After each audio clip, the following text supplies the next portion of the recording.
Son las 3 de la mañana, las 2 en las Islas Canarias.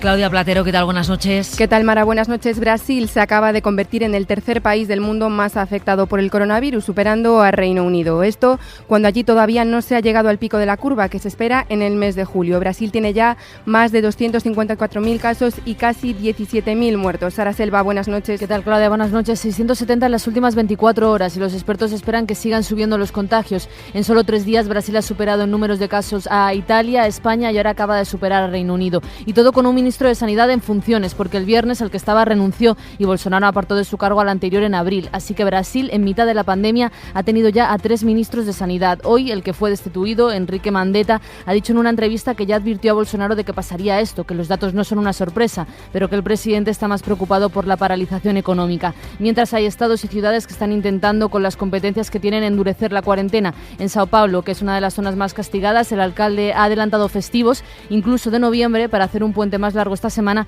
y que el aislamiento sea más duro unos días. Y aquí en España las mascarillas serán de uso obligatorio en espacios cerrados y en la calle cuando no se pueda respetar la distancia de seguridad. Esto además del transporte público, donde ya eran obligatorias. Así lo han acordado las comunidades autónomas y el Gobierno. La norma entrará en vigor cuando se publique la orden ministerial con todos los detalles. Teresa Rubio. Ahora hay que esperar a ver cómo se redacta esa orden y si tiene en cuenta determinadas excepciones de las que siempre habla Fernando Simón, como las personas con ansiedad, los niños pequeños o los pacientes de POC, a los que les va a resultar muy difícil llevar la mascarilla demasiado tiempo. La orden se va a publicar en los próximos días y sigue la senda de otros países donde ya se ha establecido, es decir, será obligatoria, además de en el transporte, en todos los lugares públicos, al aire libre o cubiertos, donde no se puedan asegurar los 2 metros de distancia entre personas. Este martes se reúnen Educación y los sindicatos de enseñanza para concretar cómo se van a realizar las pruebas de selectividad y sobre el acuerdo del Ministerio con la mayoría de las comunidades para paliar los efectos de la suspensión de las clases por la pandemia. Esta orden que los consejeros populares ya rechazaron, ahora el partido ha anunciado que va a recurrirla ante la Audiencia Nacional.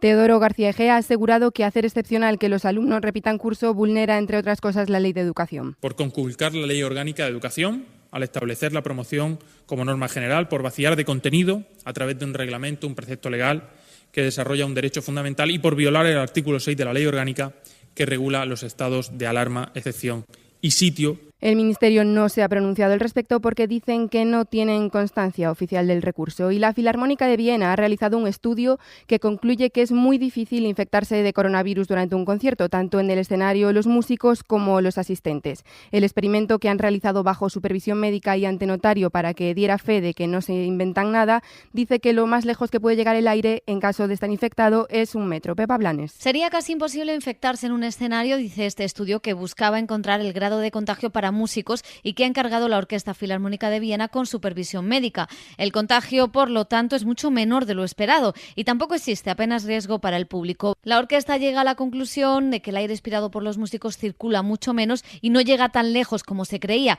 Los instrumentos de cuerda apenas mueven el aire, los de viento un poco más, pero en ningún caso la respiración alcanza más de 1 metro. Dice la Filarmónica que compartirá el estudio con otras orquestas europeas y que esto le va a permitir empezar a abrir con un público reducido. Pues de momento es todo. La información sigue en nuestra web cadenaser.com y dentro de una hora aquí en